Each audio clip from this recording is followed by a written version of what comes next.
자에게 주신 은혜, 이런 제목으로 말씀을 나누겠습니다. 이 에스겔서는요, 청년 에스겔이 패망한 나라에 포로로 잡혀가서 쓴 영적 일기다, 그렇게 볼 수 있습니다. 에스겔은 제사장 집안에서 태어났습니다. 당시에 제사장 집안에서 태어났다라는 것은 앞날이 촉망받는 예비 제사장이라는 것이죠. 그런데 에스겔은 25살 되던 해에 20대 청년이었죠. 이제 바벨론이 이스라엘을 침공하는 그때에 25살이었는데 바벨론 침략으로 나라가 망하고 포로로 잡혀갑니다. 하루아침에 신분이 바뀌는 거죠. 제사장의 아들, 예비 제사장에서 포로 신세가 된 것이 바로 청년 에스겔이었다라는 것입니다. 특별히 에스겔은 그발 강가라는 곳에서 강제 노동을 하면서 살아가는 신세가 되었는데, 이 그발 강가에서 5년 동안 막노동을 했습니다. 그런데 그 5년이 지나고 나서 환상을 보게 되죠. 하늘이 열리고 이상이 그에게 펼쳐집니다. 우리 에스겔서 1장 1절 말씀 보시면 한번 읽어볼까요? 30째 해 넷째 달 초 닷새에 내가 그발 강가 사로잡힌 자 중에 있을 때에 하늘이 열리며 하나님의 모습이 내게 보이니. 아멘. 하늘이 열리는 체험, 하늘이 열리는 하나님의 모습이 나타났다. 너무나 황홀한 말 아닙니까? 너무나 정말 멋진 말 같습니다. 하늘이 열리는 체험을 했다. 그런데 이 체험이 어디서 일어나고 있습니까? 이 체험이 그발 강가에서 일어나고 있다. 그발 강가는 바벨론입니다. 바벨론 그 포로 상황에서 일어나고 있다라는 것이죠. 그러니까 상황은 변하지 않았어요. 에스겔의 환경은 변하지 않았습니다. 하늘이 열리고 하나님의 이상이 나타났는데 여전히 에스겔은 어디에 있습니까? 그발 강가에서 막노동하고 있습니다. 깊은 절망의 골짜기에서 하나님의 이상이 펼쳐졌다. 굉장한 아이러니죠. 하나님의 이 이상이 나타나고 하늘이 열리면 삶의 환경이 확 변해야 되는데 그렇지 않다는 거죠. 그발 강가는 절망의 장소입니다. 고통의 장소입니다. 불시험을 당하는 자리가 그발 강가예요. 거기에서 하늘이 열리고 있습니다. 절망의 장소, 불시험을 당하는 장소, 모든 것이 다 망해버렸 것 같은 그러한 그곳에서 하늘이 열리는 체험을 하고 있다. 여기에서 우리에게 주는 영적인 교훈이 있습니다. 하나님 어떤 분이신가? 하나님은요, 아프게 하신 만큼 고쳐주시는 분이라는 거예요. 믿으십니까? 하나님은 아프게 하시지만 낫게 하시고요, 고쳐주시는 분이세요. 잃어버린 만큼 소중한 것을 되찾게 해주세요. 하나님이 하시는 일이에요. 우리가 많은 것을 잃었다고 생각하지만 하나님은 더 소중한 것을 우리에게 주시는 분이십니다. 사랑하는 여러분, 우리가 살아가면서 자존심이 상하고 자존심이 꺾이는 일을 겪기도 합니다. 그것은 저주가 아니고 축복입니다. 왜 그렇습니까? 그래야 하나님 만납니다. 자존심이 꺾이고 마음이 상한 그때에 하나님을 만날 수 있다는 거예요. 하나님을 만나는 순간이에요. 물질을 잃어버렸습니까? 망했다라고 생각할 수 있지만 물질을 잃어버린 그 순간 그것이 축복이라는 거예요. 왜요? 그래야 하나님께 나아갑니다. 그래야 하나님을 만나게 됩니다. 그래야 하나님께 부르짖습니다. 그러면 물질 잃어버린 것은 순간적으로 고통이고 절망이지만 믿음의 관점에서 보면 축복이라는 거예요. 축복. 이것이 신앙의 비밀입니다. 이것이 하나님을 믿고 따르는 자들에게 주어지는 놀라운 은혜라는 것이죠. 건강을 잃었습니까? 건강을 잃은 것이 저주입니까? 아니요, 축복이라고 말씀하십니다. 왜? 건강을 잃은 그때에 우리는 주님께 울부짖게 되는 거예요. 주님을 찾게 됩니다. 그러면 그 순간이 축복의 순간이 되는 것입니다. 하나님은 잃어버린 것을 다시 찾게 하시고 상처를 치유하시고 우리의 고통을 회복시키시는 하나님이시다. 아멘. 에스겔은 절망의 상황에 있습니다. 그바알 강가, 나라도 망했고 자기 신분도 이렇게 노예로 변했지만 그러나 하나님의 이상이 하늘이 열리면서 에스겔을 향한 하나님의 계획과 부르심이 있었다는 것이죠. 오늘 본문은 하늘이 열리는 이 체험을 한 에스겔, 하나님을 만난 그에게 하나님이 소명을 주시는 장면입니다. 바로 패역한 이스라엘 백성에 가서 말씀을 증거하라. 1절과 4절에서 말씀하고 있죠. 왜 이스라엘 백성에게 말씀을 전해야 되는가? 이스라엘이 패망한 이유는 범죄했기 때문에, 하나님을 떠나 우상을 숭배하고 하나님 말씀에 불순종했기 때문에 이스라엘이 망했습니다. 그런데 이스라엘이 도무지 회개를 안 하는 겁니다. 이스라엘은 하나님의 백성이에요. 하나님의 백성이 하나님으로부터 징계를 받을 때에 깨달아야 됩니다. 돌이켜야 됩니다. 회개해야 됩니다. 그런데 회개할 줄 몰라요. 그런데 하나님이 너무나 은혜스러우셔가지고 이스라엘을 버리시는 것이 아니라 선지자를 보내서 어떻게 합니까? 메시지를 주시면서 다시 돌이키기를 원하시는 거예요. 그래서 에스겔이 가야 되는 것입니다. 이스라엘 백성들은 이렇게 자신들의 범죄로 망했는데도 불구하고 회개하지 않고 도리어 하나님에 대한 원망과 불평이 가득합니다. 분노로 가득 차 있습니다. 이스라엘의 상태가 어떠했는지 우리 2장 3절 6절을 한번 보겠습니다. 2장 그 앞장이죠. 스크린에도 나옵니다. 3절 6절 한번 읽겠습니다.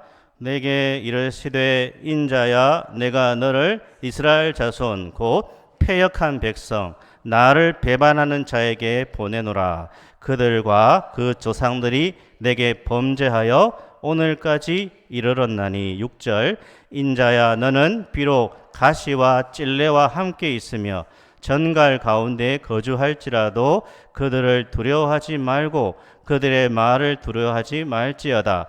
그들은 패역한 족속이라도 그 말을 두려워하지 말며 그 얼굴을 무서워하지 말지어다. 아멘. 이스라엘은 어떤 족속이라고 하죠? 패역한 족속이다. 이스라엘은 가시와 찔레 같다. 정갈 같다. 그렇게 말씀하십니다. 그런데 그 가운데 네가 가야 된다 말씀하십니다. 이스라엘 백성은요 진짜 가시가 가득했습니다. 정갈처럼 독침으로 쏘는 그런 거칠고 날카로운 그러한 족속이라는 것이죠. 그런 자들에게 가서 하나님의 말씀을 전해라 그렇게 말씀하시죠. 여러분 이런 사람에게 가고 싶습니까? 이런 사람들한테 가까이 가고 싶습니까? 가시 세우는 사람, 가시를 항상 바짝 세우는 거예요. 가까이 가면 찔립니다. 독침으로 쏘듯이 쏘는 사람 가까이 가고 싶습니까? 말이 거칠고 칼이 막 입에서 나옵니다. 거친 말이 입에서 막 나옵니다. 가까이 가고 싶습니까? 여러분 같으면 가까이 가고 싶겠습니까? 제가 한번 상상을 해봤습니다. 모든 교인들이 막 가시가 바짝 서 있고 막 독침으로 쏜다. 이런 곳에서 내가 목회하고 싶을까? 절대로 목회 못할 것 같습니다. 이런 사람들만 가득한 직장에 나가서 직장 생활을 하고 싶겠습니까? 이런 집안의 아들, 딸 시집 보내고 장가 보내고 싶겠습니까? 사돈이 막 가시가 바짝 서 있는 사람이고 막 입이 거칠고 너무나 막 힘든 사람의 딸을 보내고 싶겠습니까? 그런데 하나님은 에스겔에게 뭐라고 하죠? 이런 이스라엘에게 가서 말씀을 증거해라.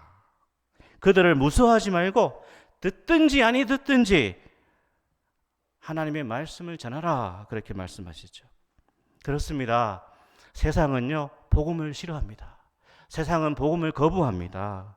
거듭나지 않은 인생들은 거듭난 우리 성도들을 별로 좋아하지 않습니다. 하지만 우리는 그런 세상과 영혼을 향해서 가야 하는 것이죠. 그것이 성도의 사명이고 교회의 사명인 줄 믿습니다. 아멘. 그것이 우리의 부르심이에요. 그것이 우리의 사명이라는 겁니다. 그런데 하나님께서 에스겔을 이 거친 가시가 돋아있고 정말 정갈처럼 쏘고 패역한 족속인 이스라엘에게 보내실 때 그냥 보내시는 게 아니에요. 어떻게 하시죠? 그것을 감당할 수 있는 은혜를 주시는 거예요. 그 소명을 감당할 수 있는 은혜를 같이 주시는데 그것이 무엇인지를 우리가 살펴보고 각자 우리에게 주어진 소명을 감당해 나가기를 원합니다. 첫 번째는 두루마리 말씀을 주시죠. 우리 1절에서 3절을 다시 한번 보겠습니다. 두루마리 말씀을 주십니다. 우리 한번 같이 따라할까요? 두루마리 말씀을 주십니다. 1절에서 3절을 천천히 읽어보겠습니다. 또 그가 내게 이르시되 인자야 너는 발견한 것을 먹으라. 너는 이 두루마리를 먹고 가서 이스라엘 족속에게 말하라 하시기로 내가 입을 벌리니 그가 그 두루마리를 내게 먹이시며 내게 이르시되 인자야 내게 네게 주는 이 두루마리를 네 배에 넣으며 네 창자에 채우라 하시기에 내가 먹으니 그것이 내 입에서 달기가 꿀 같더라. 아멘. 하나님이 주시는 이 두루마리 말씀이죠. 하나님의 계시의 말씀입니다. 이것을 받아 먹어라. 우리가 오후 시간에도 계시록에서 비슷한 본문이 나오는데 같이 한번 살펴보고요. 네 창자에 채우라. 무슨 뜻이죠? 철저하게 이 두루마리 말씀을 소화시켜라. 그런 뜻입니다. 완전하게 너의 것으로 삼으라. 그런 뜻이에요. 왜 말씀의 두루마리를 받아 먹어야 됩니까? 창자에 채워야 됩니까? 왜냐? 나의 것으로 소화시킨 말씀이 가장 강력하기 때문에 그래요. 하나님의 말씀을 나의 것으로 완전히 소화시켜야 된다는 거예요. 그것이 진정 우리에게 힘이 된다는 것이죠. 그러니까 하나님의 말씀을 받아 먹은 말씀, 이 말씀보다 강력한 무기가 없다는 겁니다. 완전히 내 것으로 그 말씀을 삼아야 된다는 뜻이에요. 먹고 소화한 그것이 우리 자신이 된다는 거예요. 영어에 이런 표현이 있습니다. we are what we eat. 우리가 먹는 것이 우리 자신이 된다. 예. 저런 표현이 있어요. 그러니까 우리는 우리가 먹는 것에 의해서 우리가 된다 이런 의미인데 사슴은 뭘 먹죠? 사슴은 풀을 먹겠지만 보통 사슴은 이슬을 먹는다고 합니다. 그래서 사슴은 이슬을 먹고 뭐가 된다고 표현할까요? 이걸 잘 표현하신 분은 문학적 감수성이 있는 겁니다. 사슴은 이슬을 먹고 사슴이 되지요. 이건 문학적인 감성이 없는 겁니다. 사슴은 이슬을 먹고 뭐가 될까요? 문학적 감수성이 없으시. 사슴은 이슬을 먹고 이슬이 된다. 그렇게 표현하는 거예요. 그러니까 we are what we eat. 우리가 먹는 것으로 우리 자신이 된다. 그런 말이 있거든요. 그러니까 하나님의 말씀을 완전히 자신의 것으로 소화시킨 것이 가장 강력하다. 그런 뜻이에요. 말씀을 대충 아는 것은 힘이 되지 않습니다. 어설프게 아는 말씀, 어설프게 기억나는 말씀은 우리의 영적인 힘이 되지 않습니다. 입에 착 달라붙는 말씀이 돼야 돼요. 말씀이 내 입에 착 달라붙어야 되고 내 마음에 자리 잡아야 됩니다. 그러면 우리가 참 신앙생활 할 때, 기도할 때에 그 말씀이 영적인 능력을 발휘한다는 것을 우리가 체험하지 않습니까? 정말 내가 이해한 말씀, 내가 깨달은 말씀, 내가 마음으로 받은 말씀만이 능력이 되는 줄 믿습니다. 아멘. 그래서 말씀을 완전히 내가 소화시켜야 되는 거예요. 평생에 걸쳐서 계속 하나님의 말씀을 붙들고 하나님의 말씀을 배우고 하나님의 말씀을 묵상하는 그것을 통하여서 우리는 우리의 소명을 감당하게 되는 것이죠. 그래서 하나님의 말씀을 잘 받아 먹어야 됩니다. 그것이 우리 영혼의 힘이 된다는 것이죠. 사랑하는 여러분, 매 순간 하나님의 말씀을 잘 받아 먹을 수 있기를 축복합니다. 아멘. 말씀이 떨어질 때 아멘으로 화답하시는 것이 말씀을 받아 먹는 거예요. 그래서 하나님 말씀이 떨어진다. 아멘 하시고, 그리고 그 말씀을 잘 이해해야 된다. 소화시켜야 되는 거죠. 내가 먹으니 뭐라고 하죠? 그것이 내 입에서 달기가 꿀 같더라. 내가 경험한 말씀이 꿀이 된다는 뜻이에요. 내가 체험한 말씀이 꿀이 된다는 뜻이에요. 사랑하는 여러분, 말씀의 꿀맛을 경험하려면 어떻게 해야 됩니까? 신학대학원에 가야 됩니까? 모두가 다 신학교에 입학해야 됩니까? 어떻게 말씀의 꿀맛을 경험합니까? 순종을 통해서 맛을 경험한다는 거예요. 아멘. 말씀에 순종할 때에 말씀의 맛을 경험하게 되는 것입니다. 밥맛이 없는 여러 가지 이유가 있지만 왜 밥맛이 없습니까? 움직이지 않으니까 밥맛이 없잖아요. 가만히 앉아가지고 있으니까 아무리 좋은 음식이 차려져도 입맛이 없습니다. 하지만 움직이고 운동하고 하면 입맛이 좋지 않습니까? 우리 예배를 잘 드린 성도들은, 여기에 영적인 에너지를 모은 성도들은 우리 점심시간에 어떠한 메뉴가 나와도 입맛이 돌 줄 믿습니다. 그러니까요, 우리가 열심히 살아가면, 운동하고 움직이고 일하면 입맛이 살아나지 않습니까? 순종 없이는 기쁨이 없다라는 거예요. 말씀에 순종을 해야 정말 말씀의 꿀맛을 경험한다는 것입니다. 백날 천날 말씀을 들어도 순종하지 않으면 그 말씀의 맛을 모른다라는 겁니다. 사랑하는 여러분, 말씀의 능력을 순종으로 체험하기를 축복합니다. 아멘. 살아보세요. 작은 거라도 실천하고 순종할 때에 기쁨이 찾아오는 겁니다. 내가 살아낸 말씀만이 진짜 힘이 된다는 거예요. 내가 살아낸 말씀. 달고 오묘한 그 말씀, 뭐라고 하죠? 생명의 말씀은, 귀한 그 말씀, 진실로 생명의 말씀이 나의 길과 믿음 밝히 보여주니 아름답고 귀한 말씀, 생명의 말씀이로다. 아멘. 여러분, 우리에게 주신 가장 강력한 은혜의 도구는 두루마리 말씀, 하나님의 말씀인 줄 믿습니다. 아멘. 말씀을 달게 먹으시고 말씀의 사람 되기를 축복합니다. 아멘. 두 번째 무기는요, 금강석 같은 이마를 주신다라고 말씀하시죠. 우리 9절 말씀을 같이 한번 읽겠습니다. 네 이마를 화석보다 굳은 금강석 같이 하였으니 그들이 비록 반역하는 족속이라도 두려워하지 말며 그들의 얼굴을 무서워하지 말라 하시니라. 아멘. 에스겔이 상대해야 되는 이스라엘 민족은 어떻게 표현되고 있습니까? 화석처럼 굳은 사람이다. 보통이 아니에요. 화석처럼 굳은 사람이다. 표현도 막 너무너무 그렇습니다. 화석, 그냥 돌도 아니에요. 수천 년 동안 굳어진, 그만큼 이제 바뀌기 어려운 사람들, 단단한 사람이다. 그런 사람 상대하려면 에스겔은 보통으로 안 됩니다. 에스겔은 더 강해야 됩니다. 그래서 오늘 표현이 뭐죠? 금강석이 뭐예요? 금강석은 다이아몬드입니다.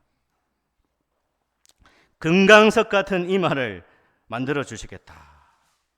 저는 이걸 보면서 이스라엘 민족은 화석이고 에스겔은 금강석인데 네 이마를 금강석 같이 하겠다. 이마가 다이아몬드처럼 단단합니다. 강력한 이마로 들이받아라. 이렇게 제가 혼자 생각해 봤습니다. 그런 뜻은 아니죠. 예수님께서 제자들을 파송하실 때 뭐라고 하셨죠? 마태복음 10장 16절을 한번 보겠습니다. 예수님께서 제자들을 파송하실 때에 이렇게 말씀하시죠. 읽어보겠습니다. 보라, 내가 너희를 보냄이 양을 이리 가운데 보냄과 같도다. 그러므로 너희는 뱀같이 지혜롭고 비둘기같이 순결하라. 아멘. 우리 믿는 사람들이, 예수님의 제자들이 세상으로 나아갈 때, 세상에 살아갈 때에 비둘기같이 순결해서만 되는 게 아니라 뱀같이 지혜로워야 된다 말씀하시죠. 뱀은 어떻습니까? 성경에서 뱀은 부정적이지만 그러나 긍정적인 측면도 지금 복음서에 등장하고 있다는 것이죠. 뱀은 조용히 숨어서 먹잇감을 기다리다가 탁 잡아삼키죠. 뱀같이 지혜로워라. 그러니까 그리스도의 제자들이 세상에서 매사에 신중하고 또 지혜롭고 주의를 기울이면서 살아야 된다. 그러니까 우리가 어떠한 상황에서, 힘든 상황에서 살아갈 때에 세상에서 그냥 당하고만 있는 것이 아니라 지혜롭게 대처해 나갈 수 있어야 된다. 그런 뜻이에요. 질문을 하나 드리겠습니다. 믿는 사람은 순하고 착해야 됩니까? 못되고 고집서야 됩니까? 대답이 없으시네요. 믿는 사람들은 순하고 착해야 됩니까? 못되고 고집서야 됩니까? 순하고, 정답이 뭡니까? 고민을 하시네요. 믿는 사람들은 순하고 착해야 되죠. 대체로 과거의 성도들은, 교인들은 순하고 착한 이미지가 강했죠. 그런데 요새는 뭐 그런 이미지가 많이 없다고 합니다. 예수님은 분명히 말씀하시죠. 우리 마태복음 5장 16절 한번 넘겨보시면 뭐라고 말씀하셨죠? 같이 한번 읽겠습니다. 이같이 너희 빛이 사람 앞에 비치게 하여 그들로 너희 착한 행실을 보고 하늘에 계신 너희 아버지께 영광을 돌리게 하라. 아멘. 예수 믿는 사람은 착하고 순해야 됩니까? 못되고 고집서야 됩니까? 저 누가 하신 말씀이죠? 예수님이 하신 말씀이에요. 그럼 정답은 뭡니까? 예수 믿는 사람은 착하고 순해야 됩니다. 옆 사람한테 얘기하십시오. 착하고 순해집시다. 착하고. 예수 믿고 싸나움이 점점 사라지고 있으십니까? 순하고 착한 사람으로 조금씩 변해가고 있습니까? 목사님, 그런 소리 하지 마세요. 예수 믿어도 지 성질대로 믿습니다. 하지만 성령의 은혜로 푹 삼키면요, 싸나움이 점점 사라질 줄 믿습니다. 아멘. 성령의 불로 불 같은 것들 다 태워지면 정말 하나님 기뻐하시는 정말 순하고 착한 사람으로 점점 변화될 줄 믿습니다. 아멘. 그럼에도 불구하고 오늘 말씀은요, 예수 믿는 사람들이 소위 요즘에 하는 말로 다 호구가 되어라, 그런 뜻이 아니라는 거예요. 비둘기같이 순결하고 뱀처럼 지으라고 말씀하셨기 때문에 예수님 믿는 사람들은 세상에 나가서 다 호구 되어라. 제가 호구를 사전에 찾아보니까 어수룩하여 이용하기 좋은 사람을 비유적으로 이르는 말. 우리는 호구가 아닙니다. 악한 세상에서 교활한 사람들에게 이용당하지 않으려면요, 뱀처럼 지혜로워야 된다. 약은 사람 되란 그런 뜻이 아니에요. 뱀처럼 지혜로워야 된다. 세상에는 어떤 사람들이 있습니까? 세상에는 교모하게 사람을 이용하는 사람이 있습니다. 내가 호의를 베풀었는데요, 오히려 이용하려고 덤벼드는 사람이 세상에 있습니다. 양보하고 져주면 어떻게 합니까? 고맙게 생각하지 않고 만만하게 보죠.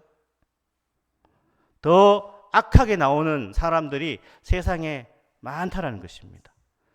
나의 선을 악으로 갚는 사람들이 우리가 살아가는 세상에 너무나 많다라는 것이죠. 그래서 우리는 비둘기같이 순결해야 되지만 뱀처럼 지혜로워야 됩니다. 에스겔에 주신 말씀이 뭐죠? 이 정말 화석 같은 이스라엘을 상대하기 위해서는 에스겔이 금강석 같은 이마, 그 단단함이 있어야 된다는 거죠. 어떤 내면의 강함이 있어야 된다는 것이죠.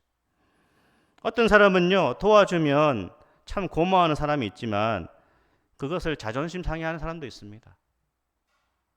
나를 뭘로 보고. 그래서 사람 도와주는 것도 쉽지 않아요. 사람마다 정말 천차만별이지 않습니까? 어떤 사람은요, 자신의 잘못을 따끔하게 꾸짖으면 그것을 고마워하는 사람이 있습니다. 그런데 어떤 사람은요, 지적하는 걸 굉장히 싫어해요. 지적하면 등을 돌려버립니다. 지적하면 원수처럼 여깁니다. 그 사람은 어떻게 해야 되죠? 그냥 묵묵히 기다려주는 것을 원합니다. 그러니까 사람이 달라요. 어떤 사람은 지적해주는 걸 좋아하는 고마워하는 사람이 있지만 어떤 사람은 계속 기다려주는 것을 원하는 사람이 있다는 것이죠. 그냥 알아서 할 때까지 지켜봐 주는 것을 사랑이라고 느낍니다. 너무 친절을 베푸는 것 좋아하는 사람이 있지만 부담스러워하는 사람도 있습니다. 너무 친절해서 싫어요. 사람은요, 너무나 다양합니다. 그래서 우리 성도들이 지혜를 가져야 됩니다. 어떻게 세상에서 내가 참 믿음으로 사람들을 품을 것인가, 저들에게 복음을 증거할 것인가. 그러니까 틀에 맞춘 것처럼 똑같이 하는 것이 아니라 우리가 하나님 주시는 지혜로 세상을 살아가야 된다는 것이죠. 어떤 성도들은요, 목회자가 자주 연락하는 것을 좋아합니다. 목회자의 관심이라고 생각하고 또 사랑이라고 생각합니다. 그런데 어떤 성도들은요, 자주 연락하면 부담스러워합니다. 나를 감시하나. 진짜 저는 그런 얘기 들었습니다. 연락을 자주 하니까 목사님 연락 좀 자주 하지 마세요. 저 감시하는 것 같아요. 뱀처럼 지혜해야 된다는 것이죠. 오늘 에스겔에게 어떻게 해요? 철강석, 금강석 같은 이 말을 주신다. 하나님은 강한 사람을 상대할 수 있는 강함도 주시고 그런 사람을 대할 수 있는 어떻게 해요? 담대함을 우리에게 주신다. 아멘. 또 약한 사람에게 어떻게 해요? 약한 사람에게는 부드럽게 대할 수 있는 그 부드러움, 이걸 우리가 다 갖추고 있어야 된다는 거예요. 사랑하는 여러분, 하나님께 이런 복을, 이러한 은혜를 받을기를 축복합니다. 아멘. 강한 사람, 강한 세상을 상대할 수 있는 담대함과 강함, 또 연약하고 약한 자들을 대할 수 있는 부드러움, 이것을 주님이 주신다는 것이죠. 그래서 누구에게 이것을 주시는가? 주의 소명을 받고 주의 뜻 행하기를 소망하는 자에게 이러한 금강석 같은 강함과 담대함을 주실 줄 믿습니다. 아멘. 셋째는요, 성령의 감동을 소명자에게 주십니다.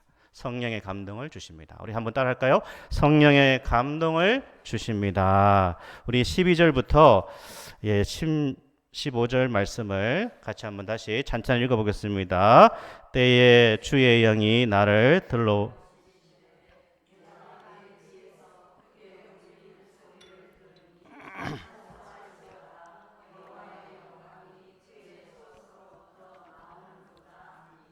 이는 생물들의 날개가 서로 부딪히는 소리와 생물 곁에 바위 소리라 크게 울리는 소리더라. 주의 영이 나를 들어 올려 데리고 가시는데 내가 근심하고 분한 마음으로 가니 여호와의 권능이 힘있게 나를 감동시키시더라. 이에 내가 델 아비브에 이르러 그 사로잡힌 백성 곧 그발 강가에 거주하는 자들에게 나아가 그 중에서 두려워 떨며 7일을 지내니라. 아멘. 에스겔은 어떻게 합니까? 주의 영의 성령의 인도를 받아 가게 됩니다. 그런데 에스겔이 이 소명을 받았을 때에 내키지 않았다라는 거죠. 어디에 그게 나옵니까? 14절에 보면 내가 근심하고 분한 마음으로 가고 있었다. 내키지 않은 거예요. 이스라엘 족속은 폐역하고 가시가 돋아 있고 독침처럼 막 쏘고 이런 사람한테 가기 싫잖아요. 억지로 가고 있었다는 것이죠. 어쩌면 하기 싫은데 억지로 순종하는 모습입니다. 그때 성령의 감동이 임하는 거죠.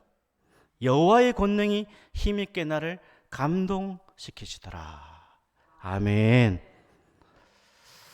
사람을 설득시키는 것이 여러 가지가 있습니다. 말빨로 설득할 수도 있고요, 논리력으로 설득할 수도 있습니다. 지식과 학식으로도 할 수 있습니다.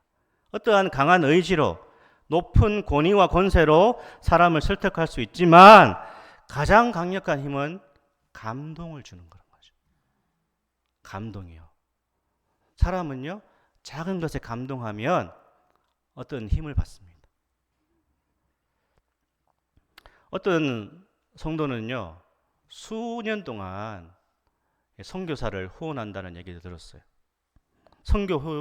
선교비를 아주 오랫동안 후원한다는 얘기를 들었는데 이유는 굉장히 간단합니다. 그 선교사님이 정말 그 이역만리 타국에서 한 영혼을 위해서 불철주야 수고하시는 그 모습에 감동이 되어서 자신이 오랫동안 선교를 후원하고 있다. 감동을 받으면 사람이 움직인다 라는 거죠. 사랑하는 여러분, 큰 감동이 필요 없습니다. 우리의 삶에 작은 것으로 서로를 감동시키고 또 감동을 주고받을 수 있기를 소망합니다. 아멘. 서로에게 감동을 주는 것이요, 작은 거예요. 말 한마디, 작은 배려, 이런 걸 통해서 서로 간에 감동을 주고받는 거예요. 영혼을 품으려면 어떻게 해야 됩니까? 우리 주변에 있는 그 영혼에게 작은 감동을 줄 수 있어야 된다는 거예요. 무엇보다도 이 소명자는요, 성령의 감동을 받아야 된다고 말씀하고 있어요. 성령의 감동을 받아야 주님이 우리를 부르시고 우리에게 원하시는 일들을 우리가 해나갈 수 있다. 성령의 감동이 어떻게 오는가? 하나님께서 나를 통하여서 일하시려고 하는구나. 어떤 깨달음을 주십니다. 감화를 주십니다. 그것을 물리치시면 안 돼요. 주님께서 때때로 우리의 마음에 감화를 주시는 거예요. 성령의 감화를 주시고 감동을 주실 때에, 순종할 때에 능력이 나타나는 것입니다. 아멘. 성령의 감화와 감동을 받아 주님의 일을 감당하는 것이 소명자인 줄 믿습니다. 아멘. 이것을 깨닫고 순종하면요, 일평생 쓰임받게 되는 거예요. 그렇습니다. 하나님은 에스겔을 감당하기 힘든 환경으로 보내십니다. 가시 돋친 사람들, 정갈같이 쏘는 사람들, 패역한 사람들에게 보내십니다. 하지만 이 모든 것을 감당할 수 있는 뭘 주시죠? 생명의 말씀을 주시고 강하고 담대한 마음을 주시고 성령의 감화를 주시겠다라고 말씀하십니다. 사랑하는 여러분, 우리가 살아가는 세상은 거칠고요, 믿음으로 살아가는 것이 만만치 않습니다. 하지만 우리 하나님이 주시는 이런 은혜의 방편들을 사모하시고 이 은혜의 도구들을 잘 활용하셔서 우리의 부르심에 응답하시고 일평생 하나님이 쓰시는 우리 성도들, 우리 진리로 교회가 될 수 있기를 축복합니다. 아멘.